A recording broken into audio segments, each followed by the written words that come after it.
Hello everyone, good evening. আজকে চলো আমরা ইনভেস্টমেন্ট অপশনস, জেনারেল ইনভেস্টমেন্ট অপশনসের ব্যাপারে একটু জানি। সো কয়েকটা জেনারেল ইনভেস্টমেন্ট হচ্ছে, প্রথমে হচ্ছে সেভিংস অ্যাকাউন্টে তোমরা যে ইনভেস্টমেন্ট করে রাখো, ACCOUNT সেভিংস অ্যাকাউন্টে তোমরা যে ইনভেস্টমেন্টটা করে রাখো। ধরো তোমাদের ব্যাংকে সেভিংস অ্যাকাউন্ট তোমরা খুলেছো, সেই সেভিংস অ্যাকাউন্টে তোমাদের কিছু টাকা পড়ে আছে বা ইনভেস্ট করা আছে। সেই অ্যাকাউন্টের ইনভেস্টমেন্টটা কিন্তু একটা ইন্টারেস্ট থাকে, একটা সুদ থাকে। তো সেটা হচ্ছে খুবই কম। জেনারেলি সেটা আসে 2 থেকে 3%। ব্যাংকের উপর ডিপেন্ড করে। এটা তোমার 2 থেকে 3% মানে হচ্ছে তোমার প্রতি 100 টাকায় 2 টাকা বা 3 টাকা আসে ইয়ারলি। তুমি যদি 100 টাকা রাখো, পরের বছর 102 টাকা বা 103 টাকা ডিপেন্ডিং অন ব্যাংক এটা তোমার দিয়ে থাকে। জেনারেল তোমার সেভিংস অ্যাকাউন্টে ব্যাংকে যে টাকাগুলো পড়ে থাকে সেটা। তারপরে আমরা আসছি এফডি, মানে হচ্ছে ফিক্সড ডিপোজিট। এটা খুব পপুলার একটা জিনিস।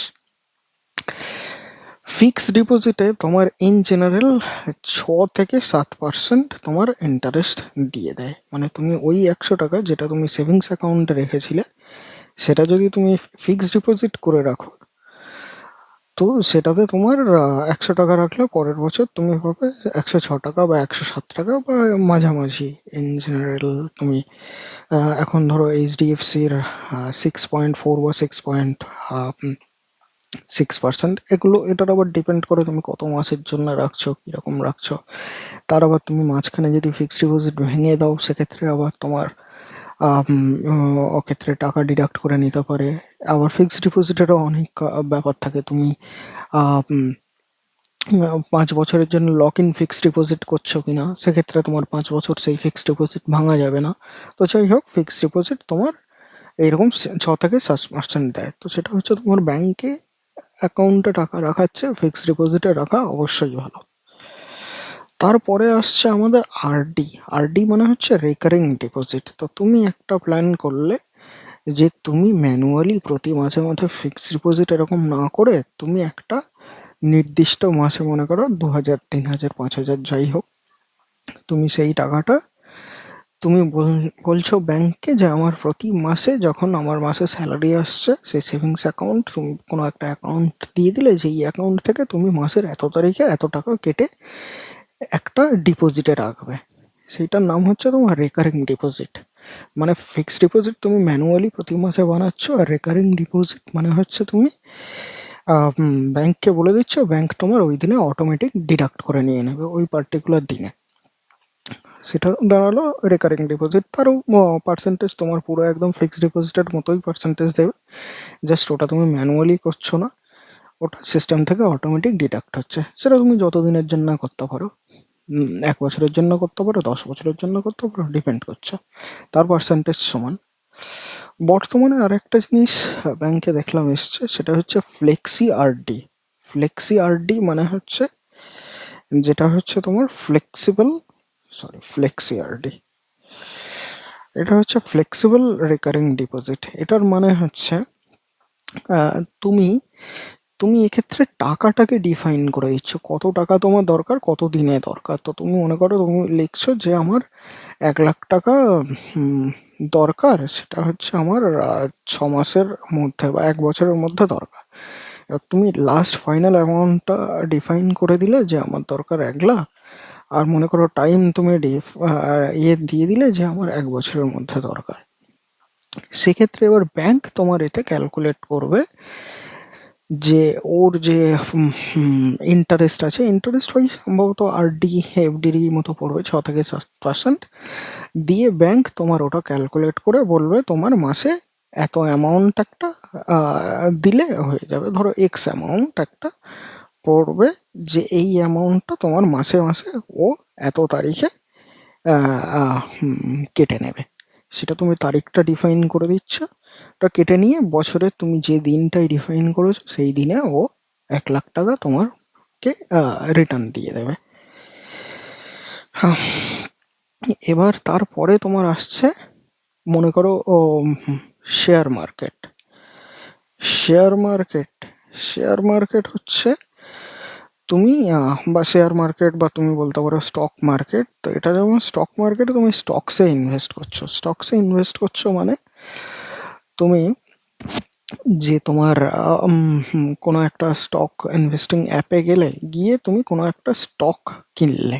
ওকে, একটা স্টক কিনলে, মনে করো তুমি টিসিএস, টাটা কনসালটেন্সি সার্ভিসেস, তুমি একটা স্টক কিনেছো। সেই স্টকটা তুমি মনে করো কিনেছো 3200 টাকায় একটা স্টক কিনেছো। এবার এটা ডিপেন্ড করছে যে আম, কিছুদিন পরে এই স্টকটা বাড়বে নাকি কমবে। এবার ধরো এই স্টকটা 3200 টাকা দিয়ে হয়ে গেল, 6 মাস পরে ধরো 4000 টাকা হয়ে গেল, তাহলে তোমার কিন্তু 6 মাসের মধ্যে 800 টাকা প্রফিট হয়ে গেল। তুমি যেহেতু 3100 3200 বা যাই হোক যে অ্যামাউন্টে তুমি ইনভেস্ট করেছিলে, তারপরে তুমি অতটা 6 মাসের মধ্যে তুমি 800 টাকা পেয়ে গেলে। এবার তুমি ওর মধ্যে যদি তুমি 1 লাখ টাকা 10 লাখ টাকা ইনভেস্ট করে রাখো, সেক্ষেত্রে তোমার স্টক যেরকম বাড়বে তুমি সেরকম সেটা পেয়ে যাবে। যদি স্টক তোমার প্রচুর বেড়ে যায় তাহলে তুমি প্রচুর টাকা রিটার্ন পেয়ে যাচ্ছ। বাট এটা হচ্ছে তোমার মার্কেট ডিপেন্ডেন্ট, এর কোনো নেই তোমার উম, কিছু নির্দিষ্ট কোনো পার্সেন্টেজ নেই। এবার ধরো তুমি টিসিএস এর স্টক কিনেছো, ধরো টিসিএস এর স্টক পড়ছে, তুমি কিনেছো 3100 টাকায়, 6 মাস পরে দেখা গেল 3100 বা 3200 টাকায়, 6 মাস পরে দেখা গেল এটা 2000 টাকা হয়ে গেছে। তোমার কিন্তু সেক্ষেত্রে ওই 1100 বা 1200 টাকাটা গেল, ওটা তোমার কমে গেল, বাড়ার পরিবর্তে উল্টে কমে গেল। তাহলে তুমি যদি 1 লাখ টাকা বা 10 লাখ টাকা লাগাও, সেক্ষেত্রে কিন্তু ওটা যদি না বাড়ে, উল্টে কিন্তু তোমার বছরের শেষে কমে যাবে। কিন্তু ফিক্সড ডিপোজিট বা সেভিংস অ্যাকাউন্টে বা রেকারিং ডিপোজিটে কমার সম্ভাবনা কোনো নেই, ওরা তোমাকে একটা নির্দিষ্ট পরিমাণ সবসময় বাড়িয়েই যাবে। তো শেয়ার মার্কেটে ওটা বাড়তে পারে অনেক বেশি বা কমতে পারে অনেক বেশি। এবার তুমি যে কোনো স্টক নিতে পারো। এবার আসছে তোমার মিউচুয়াল ফান্ড। মিউচুয়াল ফান্ড কি হয়? মিউচুয়াল ফান্ডও সেই একই শেয়ার মার্কেটেরই মতো, বাট এক্ষেত্রে মাঝখানে একজন ফান্ড ম্যানেজার থাকে। তো সে কি করে, তুমি এইভাবে ম্যানুয়াল স্টক ইনভেস্ট করছো, সে সেই না করে সে তোমার কাছ দিয়ে টাকাটা নিয়ে নেয়। তুমি টাকাটা দিয়ে দিলে মিউচুয়াল ফান্ডে, বিভিন্ন রকমের মিউচুয়াল ফান্ড থাকে। তো তুমি মনে করো তাকে 10,000 টাকা দিয়ে দিলে, সেই 10,000 টাকা এবার সে চুজ করবে যে সে কোন কোন ফান্ডে লাগাবে, কোন কোন স্টকসে লাগাবে। সে মনে করো 5টা স্টকসে লাগিয়েছে। এবার মিউচুয়াল ফান্ড যারা ফান্ড ম্যানেজার হয় তারা দিনরাত ওই স্টক মার্কেট নিয়েই পড়ে থাকে।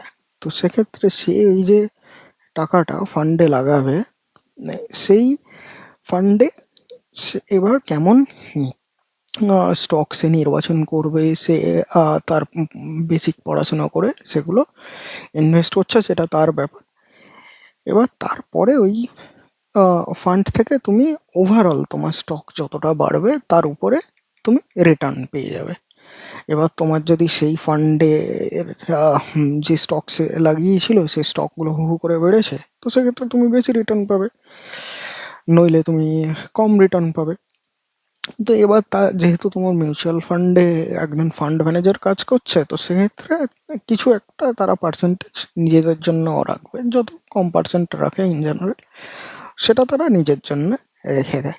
তো সেক্ষেত্রে তোমার আর নির্দিষ্ট মানে চাপ নিতে হবে না যে তুমি একটা স্টকসে রেখে দিয়েছো, সারাক্ষণ তোমাকে দেখতে হবে যদি এই স্টক ডুবে যায়, যদি এই স্টক পড়ে যায়, সেসব কিছু তোমাকে করতে হচ্ছে না। তুমি সেই লোকটাকে দিয়ে দিচ্ছ, সেই লোকটা এবার রেখে দিচ্ছে। এবার সেক্ষেত্রে লোক হিসাবে তুমি বড় বড় মিউচুয়াল ফান্ড কোনো যদি কোম্পানি থেকে মানে কোনো যদি অ্যাপ থেকে কেনো, তো সেক্ষেত্রে আর কোনো পার্টিকুলার পার্সনের সাথে দেখতে হয় না। তুমি এই পার্টিকুলার স্টকসে তখন মিউচুয়াল ফান্ডে যখন ইনভেস্ট করলে ওর ইন্টারনালি ওরা সব চেক করে নেয়।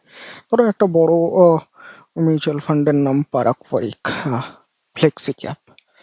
সো এই মার্কেটে যে কোনো স্টকসে ইনভেস্ট করতে পারে, তারা নিজেদের মধ্যে করে নেয়। সো আর মিউচুয়াল ফান্ডে তোমার জেনারেল রিটার্ন কত হয়? এর জেনারেল রিটার্ন থাকে তোমার 10 থেকে 12%। আর মিউচুয়াল ফান্ড হচ্ছে তোমার লং টার্ম গেম। তুমি এই নয় যে দুদিনের জন্য ইনভেস্ট করবে, 4 দিনের মাথায় তুলে নেবে। আর লং টার্ম তুমি 5 বছর থাকো, 10 বছর থাকো, তো তোমার মোটামুটি ওভারঅল প্রফিট দিয়ে দেয়।